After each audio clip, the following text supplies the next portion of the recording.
Hello friends, नमस्कार। आज़ाद classes बस्ती के इस यूट्यूब चैनल में आपका स्वागत है। और आप लोग यहाँ अगर इस क्लास को देख रहे हैं तो आपका तहे दिल से आभार। और आज का जो टॉपिक हमारा शुरू करने वाला हूँ, आज ये साइंस की एक टॉपिक है जिसको कहते हैं रासायनिक समीकरण। क्या होता है? रासायनिक समीकरण। रासायनिक समीकरण, रासायनिक समीकरण अर्थात केमिकल रिएक्शन, केमिकल रिएक्शन। अब एक चीज़ देखिए यहाँ पर, रासायनिक समीकरण मेरा कहने का उद्देश्य क्या है कि जैसे मान लीजिए कि रासायनिक समीकरण मतलब एक ऐसा समीकरण जो रसायन विज्ञान में यूज होता हो। अर्थात कैसा समीकरण, जैसे मान लीजिए आप लोग कहते हो कि मान लीजिए कि अगर हम सोडियम को और क्लोरीन को मिला देते हैं तो क्या बनता है? NaCl बनता है। क्या बनता है? NaCl। बहुत ही सिंपल है, अर्थात सोडियम क्लोराइड बनता है। क्या बनता है? सोडियम क्लोराइड बनता है। ठीक है। अब एक बात बताओ, सोडियम क्लोराइड बनता है, लेकिन आप लोग अगर कक्षा 8वीं में पढ़े रहे होंगे तो 8वीं में आपको पढ़ाया गया होगा कि पदार्थ के प्रकार क्या होते हैं। तो आपको पढ़ाया गया होगा कि मिश्रण, यौगिक बताए गए होंगे। ठीक है। और मिश्रण में भी समांगी और विषमांगी वगैरह बताए गए होंगे। ठीक है। अच्छा, मिश्रण क्या होता है? मिश्रण का मतलब किन्हीं दो चीज़ों को मिला दिया जाए आपस में, कोई दो पदार्थ हो जिनको आपस में मिला दिया जाए। ये निश्चित ना हो कि किसकी क्वांटिटी कितनी है, किसकी क्वांटिटी कितनी है, मतलब मात्रा निश्चित ना हो कि कितना है कितना नहीं है। ठीक है। तब वो हो जाता था। लेकिन अगर निश्चित मात्रा में, ठीक है, निश्चित मात्रा में कोई ऐसा पदार्थ जिसमें उसमें प्रयुक्त तत्व या जो भी अभिकारक है वो निश्चित मात्रा में मिलाए गए हैं, और निश्चित मात्रा में मिलने के बाद कोई एक ऐसा पदार्थ बनता है जिसकी कोई अलग क्वालिटी है, तो इस प्रकार से क्या बन जाता है? आपको यौगिक बन जाता है, कंपाउंड बन जाता है। ये यौगिक आपके देखो क्या होता है कि जैसे मान लीजिए कि सोडियम अलग भटक रहा था। सोडियम की क्वालिटी क्या होती है? सोडियम इतना ज्वलनशील होता है कि अगर इसको जल में डुबो दिया जाए, जैसे जल में डालोगे ये ब्लास्ट कर जाएगा, अर्थात तुरंत जल जाएगा। कहते हैं पानी आग बुझाती है, इसको पानी डाल दोगे जल जाएगा। ठीक है। और उसके बाद फिर क्लोरीन की बात करें अगर हम, तो क्लोरीन मतलब तीखी गंध वाली होती है। और क्लोरीन आप लोग क्या होता है कि क्लोरीन गैस के फॉर्म में होता है। कैसा होता है? गैसियस स्टेट में पाया जाता है, अर्थात ये गैस के रूप में पाया जाता है। और जबकि सोडियम कैसा है? ठोस अवस्था में पाया जाता है। कैसी अवस्था में पाया जाता है? ठोस अवस्था में पाया जाता है। अगर हम इन दोनों को मिला देते हैं तो क्या बना देते हैं? सोडियम क्लोराइड बना लेते हैं। क्या बना लेते हैं? सोडियम क्लोराइड बना लेते हैं, जिसको क्या बोलते हैं हम लोग? नमक बोलते हैं। जिसको क्या बोलते हैं हम लोग? नमक बोलते हैं। सोडियम क्लोराइड बोला जाता है। अब एक चीज़ देखिए यहाँ, सोडियम और क्लोरीन दोनों की एक निश्चित मात्रा मिलाई गई है, अर्थात एक ही सोडियम है, एक ही क्लोरीन है। अगर हम एक काम करें, मान लो कि सोडियम यहाँ दुइठू कर दें और क्लोरीन एक रहने दें, तब यहाँ नमक नहीं बनेगा, ये मिश्रण हो जाएगा। क्या हो जाएगा? मिश्रण। अब ये यौगिक नहीं हुआ, ये कंपाउंड नहीं है, अब ये क्या हो जाएगा? मिश्रण हो जाएगा। क्यों? क्योंकि सोडियम और क्लोरीन की मात्रा निश्चित नहीं है। मात्रा निश्चित नहीं, अर्थात ये मात्रा क्यों नहीं निश्चित है या फिर क्यों निश्चित, कैसे निश्चित करते हैं ये भी बताया जाएगा। लेकिन सबसे पहले ये मात्रा निश्चित नहीं है। मात्रा अगर निश्चित नहीं है तो ये नमक नहीं बन सकता है किसी भी रीजन से। आप जानते हो सबसे बढ़िया चीज़ H2O, जल। क्या होता है? जल होता है। अर्थात इनमें आप लोग जान रहे हो हाइड्रोजन 2 है, ऑक्सीजन कितना है? 1 है। हाइड्रोजन 2 है और ऑक्सीजन कितना है? 1 है। अर्थात हाइड्रोजन और ऑक्सीजन की 2:1 की मात्रा को मिलाया जाता है, अर्थात 2 हाइड्रोजन तो 1 ऑक्सीजन, अर्थात 4 हाइड्रोजन तो 2 ऑक्सीजन। अगर 6 हाइड्रोजन करूँ तो कितना ऑक्सीजन? 3 ऑक्सीजन। अगर इस मात्रा में मिलाया जाता है हाइड्रोजन और ऑक्सीजन को, तब क्या मिलता है आपको? जल मिलता है। क्या मिलता है? जल मिलता है। और अगर इस मात्रा में नहीं मिलाया जाए, जैसे मान लीजिए कि हमने 2 हाइड्रोजन लिया है, 2 ऑक्सीजन भी ले लूँ, तब ये मात्रा क्या निश्चित है? नहीं। अब ये कोई दूसरा ही पदार्थ बन जाएगा, लेकिन क्या ये जल बन सकता है? नहीं, ये जल नहीं बन सकता है। ठीक है। मान लीजिए कि हमने लिख दिया H3O, अब क्या जल बन सकता है? नहीं, क्योंकि अब हाइड्रोजन और ऑक्सीजन का अनुपात क्या है? 3:1। अर्थात जल नामक यौगिक बनने के लिए आपको, या पदार्थ बनने के लिए क्या होना चाहिए? 2 हाइड्रोजन और 1 ऑक्सीजन। 2 हाइड्रोजन के अणु और 1 ऑक्सीजन के अणु अगर हम मिला देते हैं तब आपको जल का एक अणु बनता है। जल का क्या बन जाता है? एक अणु बन जाता है। ठीक है। तो ये चीजें हमको ध्यान में रखना होता है। अब जैसे मान लो कि हम सोच रहे हैं कि सोडियम और क्लोरीन मिला दें तो हमको क्या मिल जाएगा? सोडियम क्लोराइड मिल जाएगा। क्या मिल जाएगा? सोडियम क्लोराइड मिल जाएगा। अब सोडियम क्लोराइड ऐसे नहीं मिलेगा, सोडियम क्लोराइड ऐसा नहीं मिलेगा कि एक झोरा में चला जाओ बाजारे से सोडियम ले, एक झोरा में क्लोरीन ले आओ, दोनों झोरा अलगे अलगे धरे रहो, घरे पहुंचबो तो सोडियम क्लोराइड बन जाएगा, नहीं बनेगा। काहे को इन दोनों का मिलना जरूरी है और निश्चित अनुपात में मिलना जरूरी है। इन दोनों का मिलना जरूरी है और निश्चित अनुपात में मिलना जरूरी है। अब देखो हमने सोडियम और क्लोरीन को मिलाया, सोडियम और क्लोरीन को मिलाया, क्या बना? सोडियम क्लोराइड बना। लेकिन यहाँ सोडियम की क्वालिटी क्या है कि इसको जल में मिलाते हैं तो ये क्या होता है? जलने लगता है। जल में क्या होता है? जल में ज्वलनशील है ये। जल में कैसा है ये? ज्वलनशील है। लेकिन अगर क्लोरीन की बात करें तो कैसी अवस्था में है? गैस है। इसकी गंध तीखी होती है। इसकी गंध कैसी होती है? तीखी होती है। अगर आपके आंखों के पास आ जाए तो क्या हो जाएगा? आंख से आंसू आने लगेंगे, लगे कि अब फूट गया क्या। अब जैसे देखो सोडियम और क्लोरीन है, ठीक है, सोडियम और क्लोरीन मिलते हैं तो सोडियम क्लोराइड बनाते हैं। सोडियम की गुणवत्ता, मेरा कहने का मतलब ये कि सोडियम की क्वालिटी अलग है, क्लोरीन की भी क्वालिटी अलग है, लेकिन दोनों मिल जाते हैं तो क्या बन जाते हैं? नमक बना लेते हैं। क्या बना लेते हैं? नमक बना लेते हैं, ठीक है। घरे का कहा था नून बना लिया था। अर्थात सोडियम और क्लोरीन अगर मिल जाते हैं तो सोडियम क्लोराइड बनाते हैं। सोडियम की क्वालिटी अलग है, क्लोरीन की क्वालिटी अलग है, और दोनों की क्वालिटी अलग है, लेकिन दोनों मिल जाते हैं, कोई एक पदार्थ बना लेते हैं, कोई एक यौगिक बना लेते हैं, तो इसकी क्वालिटी क्या हो जाती है? अलग। अब देखो सोडियम ज्वलनशील है, अगर मुंह में रखोगे जल जाएगा। क्लोरीन तीखी है, अलग अलग करके नहीं खा सकते हो, लेकिन अगर मिला देंगे तो नमक हो जाएगा, बगैर नमक के सब्जी नहीं पकेगी, ठीक है। अब एक चीज देखिए, जैसे मान लीजिए मेरा कहने का पूरा उद्देश्य ये था कि कोई भी अभिकारक अणु, अभिकारक का मतलब किसी रासायनिक अभिक्रिया में भाग लेने वाले, कोई भी अभिकारक है, कोई भी दो पदार्थ या कोई भी दो तत्व या कोई भी दो अणु आपस में मिल जाएं और अभिक्रिया कर लें। क्या कर लें? अभिक्रिया कर लें। अभिक्रिया करने के बाद ये अपनी क्वालिटी को त्याग दे और वो अपनी क्वालिटी को त्याग दे। अर्थात एक जो है वो अपनी गुणवत्ता को भूल जाए और अगला जो है वो अपनी गुणवत्ता को भूल जाए, और दोनों गुणवत्ता को, अपनी गुणवत्ताओं को भूल कर एक अलग ही क्वालिटी वाला यौगिक बना ले, तो एक कहाँ संभव है? केवल और केवल रासायनिक अपक्रिया में संभव है। अर्थात रासायनिक अपक्रिया के माध्यम से ही हम ऐसा कर सकते हैं कि सोडियम और क्लोरीन मिल जाए, सोडियम की क्वालिटी अलग हो जाए, क्लोरीन की क्वालिटी अलग हो जाए, और ये मिलके क्या हो जाए? सोडियम क्लोराइड बना ले, ठीक है। अब जैसे मान लीजिए और एक एग्जाम्पल लेते हैं। जैसे मान लीजिए कि आप पढ़े होंगे H2SO4, क्या? H2SO4 अर्थात इको बोलते हैं सल्फ्यूरिक अम्ल। क्या बोलते हैं? सल्फ्यूरिक अम्ल। अगर इसको हम सल्फ्यूरिक अम्ल तो कहा जाता है इसको, लेकिन अगर इसको आम बोलचाल की भाषा में कहें तो इसी को तेजाब कहा जाता है। क्या कहते हैं हम लोग? तेजाब कहते हैं। इसी को क्या कहते हैं? तेजाब। अब एक बात बताओ कि हाइड्रोजन को हम अलग ही कर दें, सल्फर को अलग कर दें, ऑक्सीजन को हम अलग कर दें। हाइड्रोजन अलग घूम रहा है, उड़ रहा है। हाइड्रोजन गैस है ना, हाइड्रोजन क्या है? गैस है। सल्फर क्या है? सॉलिड स्टेट में, क्या नाम है, ठोस अवस्था में पाया जाता है। और उसके बाद फिर अगर ऑक्सीजन की बात करें तो ये गैसियस स्टेट में पाया जाता है। सल्फर भी गैस अवस्था में पाया जाता है, ये भी गैस हो सकता है, ठीक है। तो क्या होगा कि यहाँ हाइड्रोजन अलग अवस्था, सल्फर अलग अवस्था। अगर सल्फर की अलग बात करें तो गंध बहुत ही खतरनाक होती है। गंध कैसी होती है? घर में आलू का बहुत सड़ा है, अगर आलू सड़ा हुआ और नीक का सड़ा हुआ है तब समझ लो कि सल्फर की गंध आ रही है, ठीक है। उसके बाद फिर देखो यहाँ हाइड्रोजन है। हाइड्रोजन क्या है? हाइड्रोजन आपके आसपास पाया जाता है, ठीक है। अब हाइड्रोजन कैसे स्टेट में है? इसकी क्वालिटी अलग है, इसकी क्वालिटी अलग है, ऑक्सीजन की क्वालिटी अलग है, ऑक्सीजन की क्वालिटी अलग है, ठीक है। अब ऑक्सीजन की क्वालिटी अलग है, लेकिन अगर तीनों को, क्या इन तीनों में ऐसी क्वालिटी है कि अगर शरीर पे छोड़ दिया जाए तो शरीर जल जाएगा, या फिर किसी चीज़ पे डाल दिया जाए तो वो मतलब क्या होगा कि वो नष्ट हो जाएगा? ऐसी क्वालिटी किसी में नहीं है। लेकिन अगर तीनों को हम मिला दें, इन तीनों को हम मिला देते हैं तो ये तीनों मिलाकर एक ऐसी क्वालिटी वाला यौगिक बना लेते हैं, एक ऐसी क्वालिटी वाला आपको कंपाउंड दे देते हैं, ऐसी क्वालिटी वाला एक पदार्थ दे देते हैं कि क्या होता है, ये पदार्थ सल्फ्यूरिक अम्ल तेजाब का काम करता है। अर्थात किसी कपड़े पर कहीं डाल दोगे तो वो क्या होते हैं? फट जाते हैं, सड़ जाते हैं, खराब हो जाते हैं, ठीक है। ऐसी क्वालिटी पाई जाती है, ठीक है।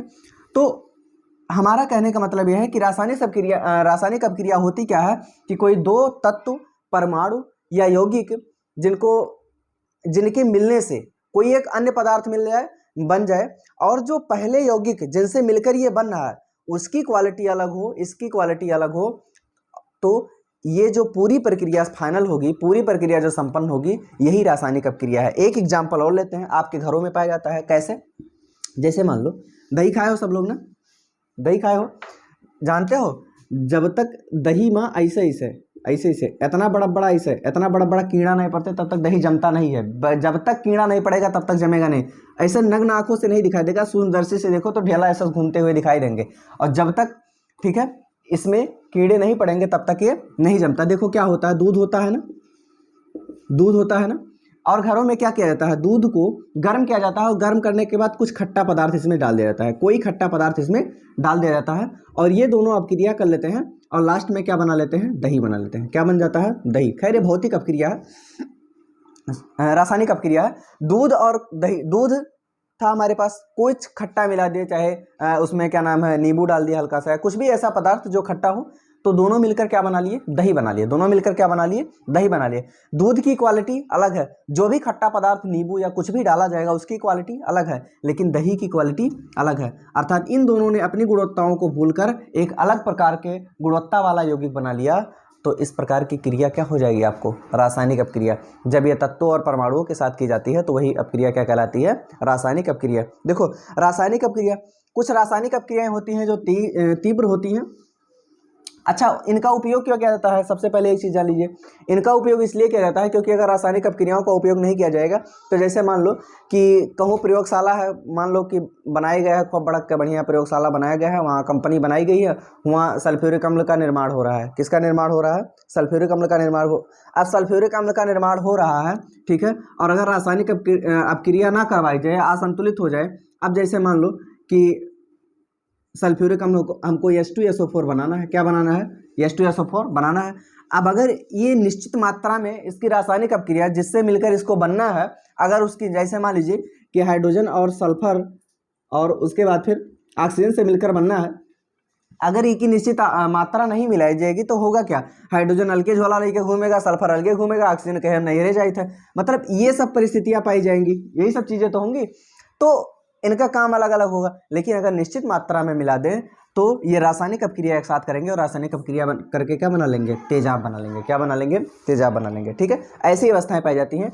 रासायनिक समीकरण होते क्या हैं, ठीक है, इनको संतुलित कैसे किया जाएगा वो भी हम लोग पढ़ेंगे। लेकिन सबसे पहले एक चीज़ जान लीजिए आयनिक यौगिक के बारे में। आयनिक यौगिक क्या होते हैं, क्योंकि आपकी जो रासायनिक अपक्रिया दी गई है वो आयनिक यौगिकों के बारे में दी गई है। आयनिक यौगिक, आयनिक यौगिक, ठीक है। उसके पहले एक एग्जाम्पल और, जैसे मान लो ये C6H12O6 क्या है, ये ग्लूकोज। क्या है ये, ग्लूकोज है। क्या है ये, ग्लूकोज है। अब क्या होगा कि मान लो कि डॉक्टर साहब गए केहू को ग्लूकोज चढ़ाना है। अब केहू को ग्लूकोज चढ़ाना है, कहीं लियो पहले 6 कार्बन खा लियो, फिर कहीं लियो 12 हाइड्रोजन पी लियो, फिर कहीं लियो ऑक्सीजन 6 खा लियो।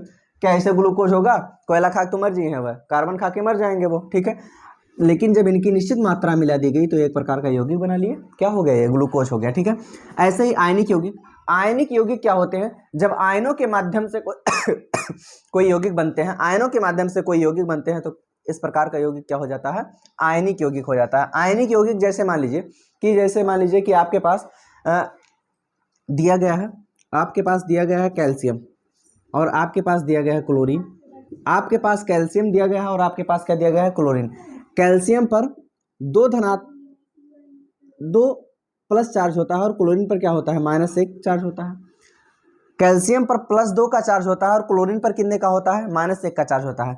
इन पर आयन हो जाता है, मतलब धनायन और ऋणायन पाए जाते हैं। क्यों पाए जाते हैं वो भी बताता हूँ अभी।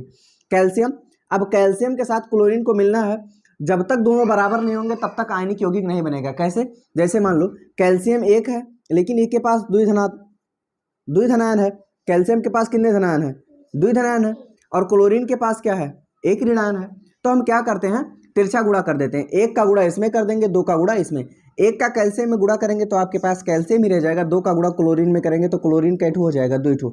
अर्थात अगर हम कैल्शियम और क्लोरीन ऐसे लिख दें, कैल्शियम और क्लोरीन ऐसे लिख दें तो ये गलत है। क्या है, गलत है। लेकिन अगर हम इस तरीके से कैल्शियम पर +2 का चार्ज और क्लोरीन पर -1 का चार्ज, उसके बाद तिरछा गुणा करवा दें। 1 का गुणा कैल्शियम में करेंगे तो 1 ही कैल्शियम रह जाएगा, 2 का गुणा क्लोरीन में करेंगे तो क्या हो जाएगा, 2 क्लोरीन हो जाएगा। अब ये कैल्शियम क्लोराइड बन गया। अब ये सही है, अब क्या है, ये सही है और आयनों के माध्यम से बना हुआ है। आयनों के माध्यम से बना हुआ है। अगर ये आयनों के माध्यम से बना हुआ है तो इसको क्या कहेंगे, आयनिक यौगिक। आयनों के माध्यम से क्यों, क्योंकि इस पर +2 का चार्ज था, इस पर -1 का चार्ज था, दोनों मिलकर क्या बना लिए, आयनिक यौगिक बना लिए। ठीक, अब आगे देखते हैं आयन कैसे पाए जाते हैं। आयन क्या होता है, किस पे धनायन होता है, किस पे ऋणायन होता है, क्या होता है। एक बात बताओ, कटोरा लेके कौन घूमेगा, भिखारी घूमेगा ना, और देगा कौन, जिसके पास धन होगा। जैसे मान लो कि इसमें थोड़ा सा आपको थोड़ी सी जानकारी होना आवश्यक है।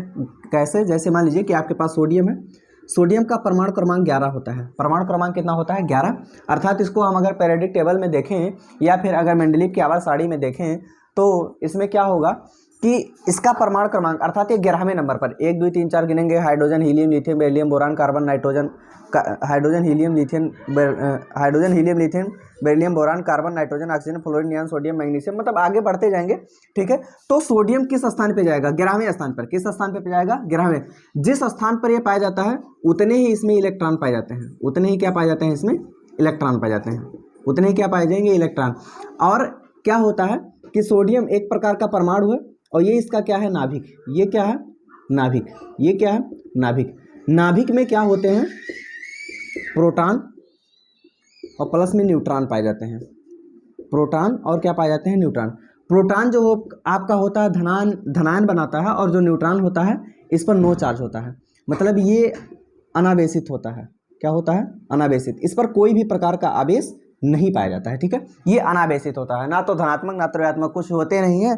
गांव घर में पाए जाते हैं, ऐसा अलसिया पाए जाते हैं कि उन्हें सिर्फ एक का दुई मतलब है, खाई हैं घूमी हैं और के बाद फिर जब सोए मेघा सोए जी हैं। ठीक है, ये दो काम है। मेघा जैसे कैसे सोएंगे, कब ऐसा करके सोएंगे, कब ऐसा करके, नींद आनी चाहिए चाहे जैसा करके सोएं। ठीक है, मेघा जैसा पड़ जाएंगे, उन्हें कौनो मतलब नहीं दुनियादारी से। कोई आगे जा रहा है, कह दे भैया कि वह पढ़त बाटे पढ़ाई दियो, वह लिखत बाटे लिखाई दियो, वह खात है उखई पर है, कोनो दिक्कत नहीं। अब जैसे देखो यहाँ, ठीक है, यहाँ सोडियम की अगर मैं बात करूं तो कोई भी परमाणु होता है तो उसका एक नाभिक होता है। उस नाभिक में क्या पाया जाता है? प्रोटॉन और न्यूट्रॉन पाया जाता है। बाकी जो बेचारे इलेक्ट्रॉन होते हैं, इलेक्ट्रॉन पर माइनस चार्ज पाया जाता है। कैसा चार्ज पाया जाता है? Minus charge. अब माइनस चार्ज गरीब बेचारे एक किनारे किनारे घूमा करते हैं, अल्लाह के नाम पे दे दे बच्चा। कैसे? ठीक है, इसके किनारे किनारे घेरा बना लेते हैं। कैसे? पहला घेरा बनाएंगे तो पहले घेरा में कहिए कि 2 लोग रह सकते हैं, कोनो बात नहीं। दूसरे घेरा में 8 लोग रह सकते हैं, 1 2 3 4 5 6 7 8 लोग होंगे। लेकिन सोडियम के पास थे कितना जने? कुल मिला के 11 जने थे। कुल मिला के कितने लोग थे? 11 लोग थे। है के पास कितना? 2 पहले में हो गए। पहले में 2 से ज्यादा नहीं हो सकते हैं, 2 से कम हो सकते हैं, लेकिन 2 से ज्यादा है। दूसरे में 8 से ज्यादा नहीं हो सकते हैं, 8 से कम हो सकते हैं। ठीक है, संभव है, लेकिन कम से कम 8 पूरा किया जाता है। किसी भी कोष को उसका अष्टक पूरा करने के लिए, मतलब उसकी भूख को शांत करने के लिए कम से कम 8 इलेक्ट्रॉनों का होना उसके आखिरी कोष में आवश्यक है। ठीक है, लेकिन हमारे पास थे कितना? 11 थे। 2 पहले कोष को दे दिए, दूसरे कोष को 8 दे दिए, अर्थात 10 तो पहले में गंवा चुके हैं। कितना बचा है? 1। अब देखो सोडियम के बाह्यतम कोष में कितना इलेक्ट्रॉन पाया गया है? 1 इलेक्ट्रॉन पाया गया है। सोडियम के बाह्यतम कोष में कितना इलेक्ट्रॉन है? 1 इलेक्ट्रॉन है। अब एक बात बताओ, इसको अष्टक पूरा करने के लिए कम से कम 8 चाहिए, मतलब इसको भूख शांत करने के लिए ई के पास 1 है और भूख शांत करने के लिए कम से कम 7 चाहिए, कम से कम 7 चाहिए। और कौनो घूम रहा है, जैसे मान लो क्लोरीन की बात करें तो क्लोरीन की बात करें तो इसका परमाणु क्रमांक क्या होता है? 17। क्लोरीन का परमाणु क्रमांक क्या होता है? 17। अब अगर इसका परमाणु क्रमांक 17 होता है, अर्थात इनमें इलेक्ट्रॉन कितने पाए जाएंगे? 17 इलेक्ट्रॉन पाए जाएंगे। इनमें प्रोटॉन भी 17 ही पाए जाएंगे, इलेक्ट्रॉन भी 17 पाए जाएंगे, उसके बाद प्रोटॉन भी क्या पाए जाएंगे? 17 ही पाए जाएंगे। ठीक है, अगर हम सोडियम की बात करें तो अगर इसमें इलेक्ट्रॉन 11 है तो प्रोटॉन कितने होंगे? प्रोटॉन भी 11 होंगे। ठीक है, इलेक्ट्रॉन और प्रोटॉनों की संख्या किसी भी तत्व में समान होती है। ठीक है, अब इलेक्ट्रॉन और प्रोटॉन दोनों 17 होंगे। ठीक है, अर्थात प्रोटॉन तो नाभिक में हो गए, बाकी बचे बेचारे इलेक्ट्रॉन आरी पड़ोसी में घूमेंगे। ये हो गया क्लोरीन का नाभिक। पहला कोष जी में 2 इलेक्ट्रॉन हो गए, दूसरा कोष जी में 8 इलेक्ट्रॉन हो गए, 2 3 4 5 6 7 8 हो गए। 8 तो 10 हो गए, बचे कितना? 7। अगले वाले में कितने हो जाएंगे? 1 2 3 4 5 6 7। अब इमे कितना है? 7। इसका इमे कितना है? 8। इमे कितना है? 2। पहले में 2 ही रह सकते हैं, 2 से ज्यादा नहीं हो सकते हैं, कम हो सकते हैं। पहले की भूख 2 की है, पूरी है, कोई दिक्कत नहीं है। दूसरे की भूख 8 की है, ई का भी पेट भरा है, कोनो टेंशन नहीं है। अगला वाला जो है ई की भूख 8 की है, लेकिन है कितना इसके पास? 7। अब क्लोरीन बेचारे हैं, ये सोडियम बेचारे हैं जिनके पास 1 ज्यादा है, और क्लोरीन बेचारे हैं कि इनके पास 7 है और 1 की कमी है। 7 है और 1 की कमी है। अब एक बात बताओ कि केहू के पास 1 रुपया है, ओका कोनो सामान खरीदे खातिर 7 रुपया कर्जा मांगना पड़ेगा। केहू के पास 7 रुपया है, ओका सामान खरीदे खातिर 1 रुपया चाहिए, तो बताओ क्या होगा? जोन 1 रुपया फालतू ले बाटे, कहीं भैया हो 1 रुपया तो पास फालतू, तो 7 जने का कहाँ है रे जाबो, तो 1 रुपया हमें दे दो, हमारा पेट भर जाए, कहीं चलो ठीक है कोनो बात नहीं। अब सोडियम और क्लोरीन क्या करेंगे, सोडियम और क्लोरीन एक एक इलेक्ट्रॉन की साझेदारी कर लेंगे, एक एक इलेक्ट्रॉन की साझेदारी कर लेंगे। सोडियम कहेगा चलो कोनो बात नहीं हम एक ठू दे देते हैं। अब सोडियम जब एक ठू दे देगा इनको, अब सोडियम के बाह्यतम कोष में थे कितना, एक, अब सोडियम जब एक इनको दे देगा, सोडियम जब एक इनको दे देगा क्लोरीन को, और क्लोरीन एक इनसे ले लेगा, तो सोडियम के पास बाहर कितने थे, एक थे, और उसके पहले वाले में कितने थे, 8। बाह्य कोष में कम से कम 8 होने चाहिए। अब ये एक दे देगा तो कोष नहीं, कोई दिक्कत नहीं, लेकिन जो दूसरा कोष ई वाला दे देगा तो दूसरे वाले में पहला, दूसरा और तीसरा, तीसरे में 1 है, अब दूसरे वाले में 8 है। अगर ई वाला दे देगा, ई इलेक्ट्रॉन दे देगा तो ई कोष बचेगा नहीं, जब इलेक्ट्रॉन नहीं तो कोष कैसा, कोष नहीं बचेगा। अर्थात ई के पहले वाला जो कोष बनेगा इसमें 8 हो जाएंगे, अर्थात सोडियम की आत्मा तृप्त हो जाएगी, कोई दिक्कत नहीं।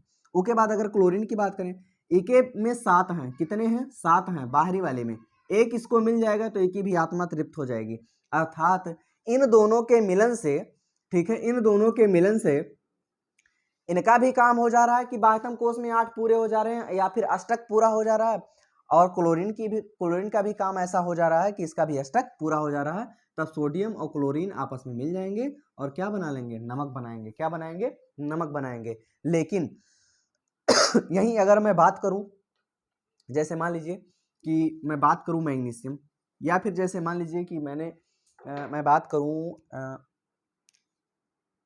कैल्शियम की बात करूं, किसकी बात करूं, कैल्शियम। इसका परमाणु क्रमांक कितना होता है, hydrogen, helium, lithium, beryllium, boron, carbon, nitrogen, oxygen, fluorine, neon, sodium, magnesium, aluminium, silicon, phosphorus, ठीक है। तो कैल्शियम का कितना होता है, कैल्शियम का हमारे ख्याल से लगभग 19 पाया जाता है। कैल्शियम का कितना होता है, तो जैसे मान लीजिए कैल्शियम का परमाणु क्रमांक जो भी होगा, इसका भी इलेक्ट्रॉनिक विन्यास इसमें भी क्या पाया जाएगा, ठीक है, कैल्शियम का 20 होता है, कितना होता है, 20 होता है। अर्थात कैल्शियम का परमाणु क्रमांक कितना, 20। इमें इलेक्ट्रॉन कितने पाए जाएंगे, 20 पाए जाएंगे। इमें इलेक्ट्रॉन कितने पाए जाएंगे, 20 पाए जाएंगे। कितने पाए जाएंगे, 20 पाए जाएंगे। इके नाभिक में प्रोटॉन 20 हो गए, अब इलेक्ट्रॉन 20 पाए जाते हैं। पहले वाले में 2 हो गए, दूसरे वाले में 8, 5, 6, 7, 1, 2, 3, 4, 5, 6, 7, 8 हो गए, 2, 8, 10 हो गए। बचे कितना है, अभी 10 और बचे हैं, बचे कितना है, 10। अगले वाले में इमें 8 देंगे, 2, 3, 4, 5, 6, 7, 8 हो गया। अष्टक जैसे ही पूरा होता है, वैसे होता तो है, जैसे मान लीजिए कि जो कोष बनता है, पहले कोष में 2, दूसरे कोष 8, तीसरे में भी 18, चौथे में 32, पांचवें में 50, ऐसे पाए जाते हैं इलेक्ट्रॉन। लेकिन क्या होता है, जब एक का 8 पूरा हो जाता है तो अगले में जाना शुरू हो जाता है। जब अगले का एक न्यूनतम कितना होता है, 2, लगभग उतना हो जाता है, तो फिर पहले वाले में भरने लगता है। अब कितना हुआ, 2, 8, 10 और 10, 8 कितने हो गए, 18। अब की बार जो बाह्यतम कोष बनेगा उसमें क्या हो जाएंगे, तो अर्थात कितने हो गए, 20। कितने हो गए, 20। 20 चाहिए थे, 20 पूरे। एक बाहर वाले में कितने हैं, 2। बाहर वाले में कितने हैं, 2। अष्टक पूरा करने के लिए चाहिए कितना, इसको 6 चाहिए, चाहिए कितना, 6 चाहिए। है कितना ई के पास, 2 है। तो कहेगा, अब एक बात बताओ, 2 इनको देना आसान है या 6 लेना आसान है, 2 दे देना आसान है। कहीं अब 6 ठू कहाँ मांगे जाएंगे, लियो 2 ठू दे देते हैं, कोनो दिक्कत नहीं है, ठीक है। तो क्या करेंगे, अर्थात कैल्शियम 2 ठू दे सकते हैं, कैल्शियम कै ठू दे सकते हैं, 2 ठू दे सकते हैं।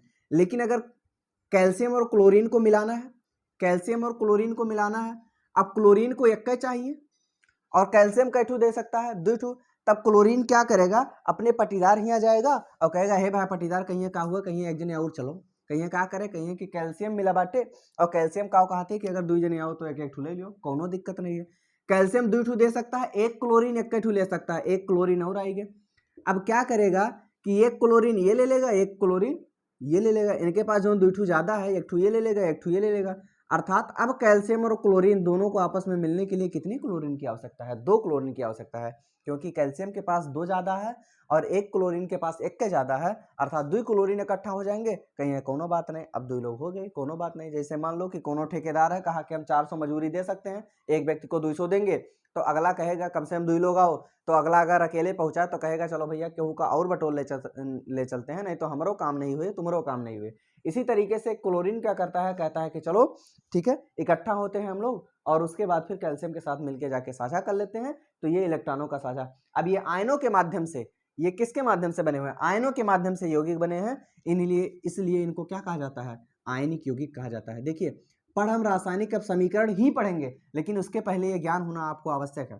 इनको क्या कहेंगे, आयनिक यौगिक कहेंगे। इनको क्या कहेंगे, आयनिक यौगिक कहेंगे। ठीक है, तो इस तरीके से आप देख सकते हो कि आयनिक यौगिक क्या होते हैं या कोई भी चीज होता क्या है। अब जैसे कुछ इंपॉर्टेंट ऐसे होते हैं जिनको मैं लिखवा देता हूं कि किन पर आयन कितना पाया जाता है, किन पर आयन कितना पाया जाता है, क्योंकि कुछ बहुत ज्यादा नहीं है आप लोगों में, कुछ ही है जो मतलब इंपॉर्टेंट है और जो आपके रासायनिक अपक्रिया में या फिर मतलब आपके पेपर में आ सकते हैं। कुछ ही ऐसे होते हैं, जैसे मान लीजिए कि हाइड्रोजन की बात करूं तो हाइड्रोजन पर +1 का चार्ज पाया जाता है, +1 और -1 दोनों पाया जाता है अपवाद के रूप में, खैर आप लोग इतने जानिए बेहतर है। ठीक है, और उसके बाद फिर हीलियम की आवश्यकता नहीं है। अगर मैं बात करूं सोडियम, सोडियम पर +1 का चार्ज पाया जाता है। अगर क्लोरीन की बात करूं, चाहे फ्लोरीन की बात करूं, चाहे क्लोरीन की बात करूं, चाहे ब्रोमीन की बात करूं, चाहे आयोडीन की बात करूं, ठीक है, फकल बरई, फ्लोरीन क्लोरीन ब्रोमीन आयोडीन सब पर कितने का चार्ज होता है, -1 का चार्ज होता है। कितने का चार्ज होता है, -1 का चार्ज होता है। उसके बाद फिर प्रथम समूह के जितने भी पाए जाएंगे आपको, हाइड्रोजन हो गया, ठीक है, लिथियम हो गया और सोडियम हो गया, पोटेशियम हो गया, बाकी रुबिडियम और क्या नाम है सीजियम फ्रेंसियम और होता है, जैसे रुबिडियम होता है और उसके बाद फिर सीजियम होता है, उसके बाद फिर फ्रेंसियम होता है आगे, लेकिन ये तीनों आपके लिए आवश्यक नहीं है। ठीक है, इसको शॉर्टकट में कहा जाता है तो कहते हैं हलीना, ठीक है, इसको कहते हैं हा ली ना के आरबी अर्थात राम बाबू, राम बाबू, CS मतलब कार से और FR का मतलब फरार, क्या हो गया, फरार। इस तरीके से आप याद कर सकते हो। ये पहले समूह के तत्व हैं, पहले समूह के तत्व हैं। पहले समूह के जितने भी तत्व पाए जाएंगे इन पर +1 का चार्ज पाया जाएगा। क्या पाया जाएगा, नोट कर लीजिएगा, इन पर क्या पाया जाएगा, +1 का चार्ज पाया जाएगा। ठीक है, अर्थात हा से हाइड्रोजन, ली से लिथियम, ना से सोडियम, के से पोटेशियम, राम बाबू अर्थात आरबी, कार से अर्थात सीजियम और फरार का मतलब फ्रेंसियम। ठीक है, अर्थात आपको मतलब नीचे का नहीं पढ़ना है, ये अगर सूत्र इसको याद करना चाहते हो तो याद कर सकते हो, कोई दिक्कत नहीं है, लेकिन आपको जो मुख्य रूप से पाए जाएंगे आपको इतने ही पाए जाएंगे। अर्थात ये हो गया आपको हाइड्रोजन, क्या है, हाइड्रोजन हो गया, लिथियम हो गया, सोडियम हो गया, क्या क्या है, हाइड्रोजन, हाइड्रोजन और उसके बाद फिर क्या हो गया, लिथियम, ठीक है, और उसके बाद फिर क्या हो गया, सोडियम और उसके बाद क्या हो जाएगा आपका पोटेशियम, क्या हो जाएगा, पोटेशियम। ठीक है, मतलब इतनी चीजें हैं। ठीक है, पोटेशियम और उसके बाद फिर यह क्या हो गया, फ्लोरीन, उसके बाद ये हो गया क्लोरीन और उसके बाद फिर ये हो जाएगा ब्रोमीन और ये हो जाएगा आयोडीन, क्या हो जाएगा, आयोडीन। ठीक है, अब हो गया और उसके बाद फिर अगर और हम बात करें, ठीक है, आगे अगर हम करें,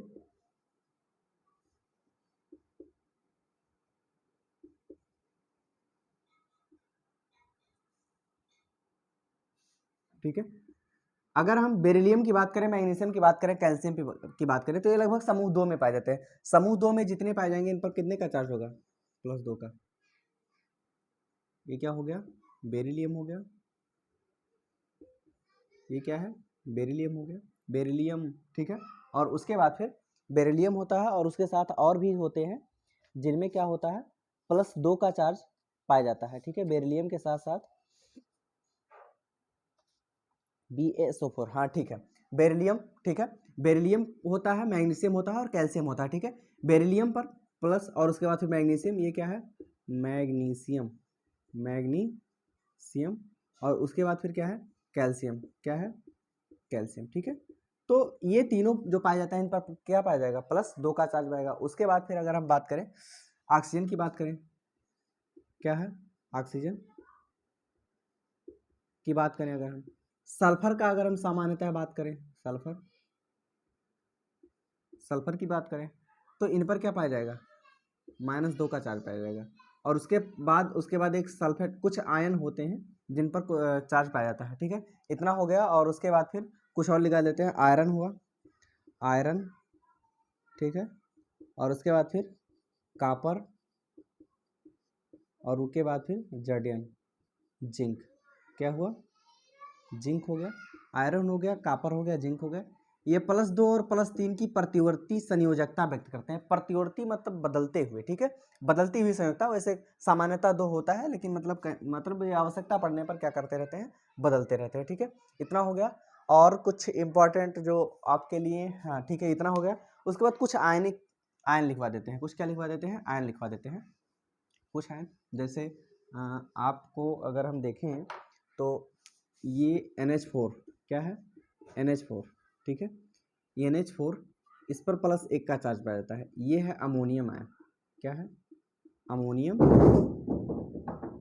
अमोनियम आयन, ठीक है। उसके बाद फिर ये क्या है? अमोनियम आयन है, ठीक है। उसके बाद फिर अगर हम क्या करें, SO4 की बात करें तो इस पर -2 का चार्ज पाया जाता है। ये आपका हो गया सल्फेट आयन। क्या हो गया? Sulphate ion. ये सब आयनों को याद रखिए, ये आपके समीकरण में बहुत अधिक महत्वपूर्ण मतलब रोल निभाने वाले हैं। सल्फेट आयन हो गया। उसके बाद फिर अगर हम कार्बोनेट आयन की बात करें, CO3 की बात करें, तो CO3 पर पाया जाता है -2 का चार्ज पाया जाता है। ये है कार्बोनेट आयन। क्या है? कार्बोनेट आयन, कार्बोनेट, ठीक है, आयन, ठीक है। नाइट्रोजन कहीं पाया जाए, नाइट्रोजन, ठीक है, तो नाइट्रोजन पर +3 +5 की संयोजकता व्यक्त होती है। -3, लगभग सामान्यता -3 की, -3 और 5 दोनों पाया जाता है। ये है क्या? नाइट्रोजन। क्या है? नाइट्रोजन, ठीक है, नाइट्रोजन हो गया। और उसके बाद फिर अमोनियम आयन हो गया, सल्फेट आयन हो गया, कार्बोनेट आयन हो गया। और उसके बाद फिर, हाँ ठीक है, इतना लगभग हो गए। और कोई आयन जो बचा हुआ हो? और आयनों में अगर हम बात करें, सल्फेट और उसके बाद फिर क्लोरीन के बारे में आप जान ही गए हो, आयरन के बारे में जान गए हो, ठीक है, कॉपर हो गया है, ऑक्सीजन हो गया है, ठीक है। मैग्नीज की बात करें अगर, यमियन, मैग्नीज की अगर हम बात करें, मैग्नीज, तो इस पर क्या हो जाता है? इस पर भी +2 का चार्ज पाया जाता है। ये क्या है? मैग्नीज। क्या है?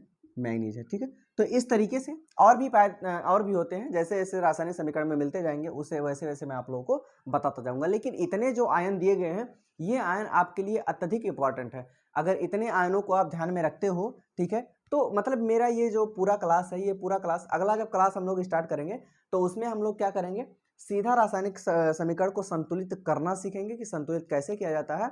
आपके एग्जाम में, आपके बोर्ड के एग्जाम में, किसी भी स्टेट बोर्ड का आप एग्जाम दे रहे हो तो उसमें कैसे आपके लिए ये सहयोगी हो सकता है, वो सब भी क्या करेंगे, सीखेंगे, ठीक है। और इसमें आयनों के बारे में बता चुका हूँ। ये बेसिक चीज बताने का मेरा मकसद ये है कि रासायनिक अपक्रिया आपको अच्छे से समझ में आए। अगले क्लास में हम लोग रासायनिक अपक्रिया पढ़ेंगे।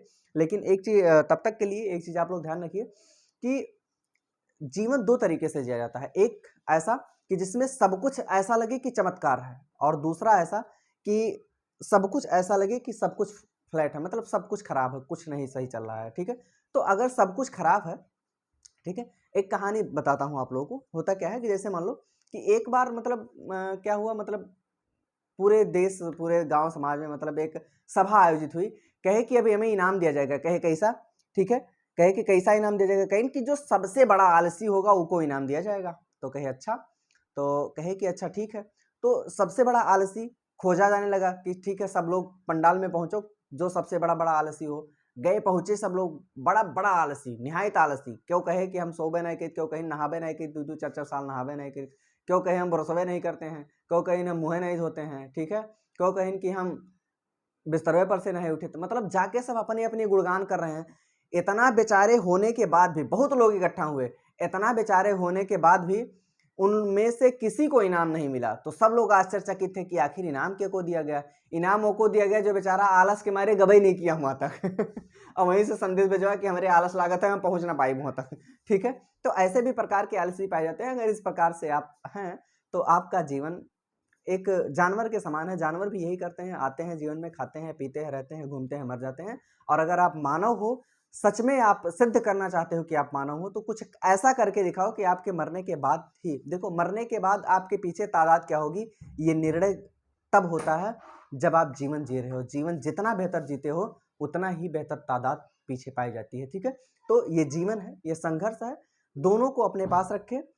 दुनिया को जो कहना है कहने दीजिए। ठीक है, दुनिया का नजरिया अलग है, नजर बदलो नजारे बदल जाते हैं। ठीक है, तो दुनिया आपको कैसा सोच रही है सोचने दो, आप कैसा सोचते हो बिल्कुल। कोई कहता है कि ऐसा हो, हाँ बिल्कुल ऐसे हैं, कोई कहता है ऐसा हो, हाँ बिल्कुल वैसे हैं, कोई कहता है वैसे हो, हाँ बिल्कुल वैसे हैं, कौनो फर्क नहीं पड़ने वाला है। लेकिन हाँ, तब आप उन लोगों को इग्नोर कीजिए जब आप बेहतर कर रहे हो और कुछ ऐसा कार्य कर रहे हो और उसका कोई पॉजिटिव परिणाम आने वाला है, तब आप उन लोगों को इग्नोर कीजिए। अब ऐसा थोड़ो कि घर में ले मोबाइल चलावत बैठो रोज, बाहुबली, ठीक है, कटप्पा चल रहा है, ठीक है, तब ऐसे नहीं होता है। लाइफ में आपको संघर्ष करना पड़ेगा और जितना बेहतर संघर्ष करोगे उतना ही निखार होता जाएगा। और इसी के साथ मैं आज के क्लास को समाप्त करता हूँ। तब तक के लिए आप लोग हंसते मुस्कुराते रहिए, अपने और अपनों का ख्याल रखिए। धन्यवाद।